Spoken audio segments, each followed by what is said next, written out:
ED സമൻസിന്റെ കാലാവധി നീട്ടണമെന്ന Thomas ഐസക്കിന്റെ ആവശ്യം നിരാകരിച്ച് ഹൈക്കോടതി. ഹാജരായി മൊഴി നൽകുന്നതിൽ എന്താണ് പ്രശ്നമെന്നും കോടതി ചോദിച്ചു.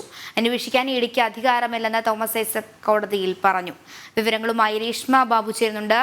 രേഷ്മ, ഇപ്പോൾ തോമസ് ഐസക്കിനെതിരെ ഹൈക്കോടതി നിരീക്ഷണം നടത്തിയിരിക്കുകയാണ്. ഈ ആവശ്യം നിരാകരിച്ചിരിക്കുന്നു. മറ്റു വിവരം?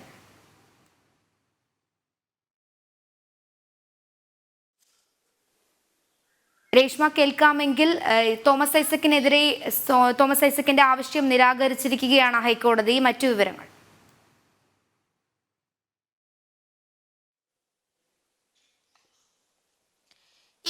സമൻസിനെതിരെ തോമസ് ഐസക്ക് നൽകിയ ഹർജി പരിഗണിച്ചുകൊണ്ടാണ് ചില പരാമർശങ്ങൾ ഹൈക്കോടതി സിംഗിൾ ബെഞ്ചിന്റെ ഭാഗത്തു നിന്നും ഇന്ന് ഉണ്ടായിട്ടുള്ളത്. ഹാജരായി മൊഴി നൽകുന്നതിൽ എന്താണ് പ്രശ്നമെന്നാണ് ജസ്റ്റിസ് ദേവൻ രാമചന്ദ്രൻ തോമസ് ഐസക്കിന്റെ അഭിഭാഷകനോട് ചോദിച്ചത്. പക്ഷേ ഇഡിക്ക് സമൻസ് നൽകുവാനോ അല്ലെങ്കിൽ ഈ സംഭവവുമായി ബന്ധപ്പെട്ട് മസാല ബോണ്ടുമായി ബന്ധപ്പെട്ട് അന്വേഷണം നടത്തുവാനോ അധികാരപരിധി ഇല്ല എന്നുള്ളതാണ് തങ്ങളുടെ വാദമെന്ന് സീനിയർ അഭിഭാഷകനായിട്ടുള്ള ജയ്ദീപ് ഗുപ്ത ഹൈക്കോടതിയിൽ വാദിക്കുകയും ചെയ്തു. മറ്റൊരു സുപ്രധാനമായിട്ടുള്ള പരാമർശം കൂടി ഹൈക്കോടതിയുടെ ഭാഗത്തു നിന്നും ഉണ്ടായി. ഉപദ്രവം ഉണ്ടാകില്ല എന്ന് ഉറപ്പ് നൽകാം, അത് കോടതി തന്നെ ഉറപ്പ് നൽകാമെന്നും സിംഗിൾ ബെഞ്ച് വ്യക്തമാക്കി.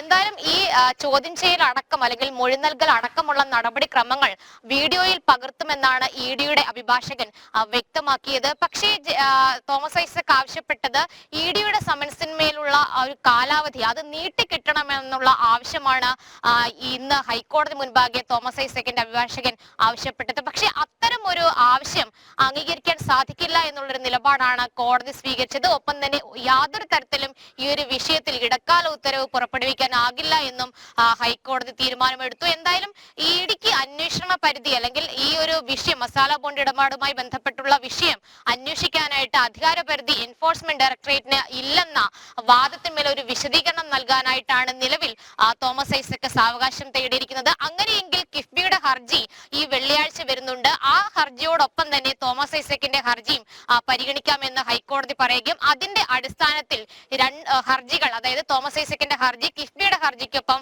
വെള്ളിയാഴ്ച പരിഗണിക്കാനായിട്ട് മാറ്റിയിരിക്കുകയാണ്. ഇന്നാണ് തോമസ് ഐസക് ഇഡിയുടെ സമൻസിന്മേൽ ഹാജരാകേണ്ടിയിരുന്നത്. പക്ഷേ തോമസ് ഐസക്കിന് ഹാജരാകണമോ വേണ്ടയോ എന്ന് ഐസക്കിന് തന്നെ തീരുമാനിക്കാമെന്ന് ഇന്നലെ തന്നെ ഹൈക്കോടതി വ്യക്തമാക്കിയിരുന്നതാണ്. എന്തായാലും ഇഡിയുടെ സമൻസിന്റെ കാലാവധി നീട്ടി നൽകണമെന്ന ഒരു ആവശ്യം ഹൈക്കോടതി നിരാകരിച്ചത് ഏറെ പ്രസക്തം തന്നെയാണ്. നേരത്തെ സിംഗിൾ ബെഞ്ച് ഇറക്കിയ ഉത്തരവിന് നിയമവിരുദ്ധമായിട്ടാണ് വീണ്ടും ഇഡിയുടെ സമൻസ് എന്നും ഏകപക്ഷീയമായിട്ട് ഇറക്കിയിട്ടുള്ള ഈ സമൻസ് റദ്ദാക്കണമെന്നും ആവശ്യപ്പെട്ടുകൊണ്ടാണ് എൻഫോഴ്സ്മെന്റ് ഡയറക്ടറേറ്റ് സമൻസിനെതിരെ തോമസ് ഐസക് ഹൈക്കോടതിയിൽ സമീപിച്ചത്. ഒപ്പം തന്നെ സമാനമായിട്ടുള്ള ആവശ്യം മുൻനിർത്തിക്കൊണ്ട് കിഫ്ബിയുടെ സിഇഒ കെ.ഒ. എബ്രഹാമും ഹൈക്കോടതിയെ സമീപിച്ചു.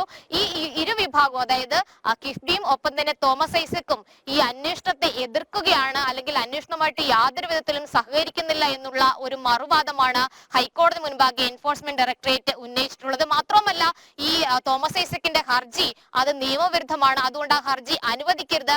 പ്രാഥമിക വിവരശേഖരണത്തിന്റെ ഭാഗമായിട്ടാണ് ഇത്തരത്തിൽ സമൻസ് നൽകി മൊഴി നൽകാനായിട്ട് ആവശ്യപ്പെട്ടിരിക്കുന്നത്. അന്വേഷണം തുടരണമെങ്കിൽ സമൻസിന്മേൽ ഹാജരായിക്കൊണ്ട് മറുപടി നൽകണമെന്നും ഇഡിയുടെ അഭിഭാഷകൻ ഹൈക്കോടതിയിൽ വ്യക്തമാക്കിയിരുന്നു. എന്തായാലും വെള്ളിയാഴ്ച ഇരു ഹർജികളും പരിഗണിക്കുന്ന സമയത്ത് എന്തുകൊണ്ടാണ് സമൻസിനെ എതിർക്കുന്നതെന്ന് തോമസ് ഐസക് വിശദീകരിക്കണം. ഒപ്പം തന്നെ എന്തുകൊണ്ടാണ് ഈ മസാല ബോണ്ടിലെ ഫെമ നിയമലംഘനം അത് സംബന്ധിച്ചുള്ള അന്വേഷണം നടത്താൻ ഇഡിക്ക് അധികാരപരിധി ഇല്ലെന്ന് പറയുന്നത്, അത് സംബന്ധിച്ചുള്ള വാദഗതികളും ഹൈക്കോടതി മുൻപാകെ തോമസ് ഐസക്കിന് നിരത്തേണ്ടി വരും. എന്തായാലും വെള്ളിയാഴ്ച ഇരു ഹർജികളും വിശദമായിട്ട് തന്നെ വാദം കേൾക്കാനാണ് ഹൈക്കോടതി തീരുമാനമെടുത്തിരിക്കുന്നത്.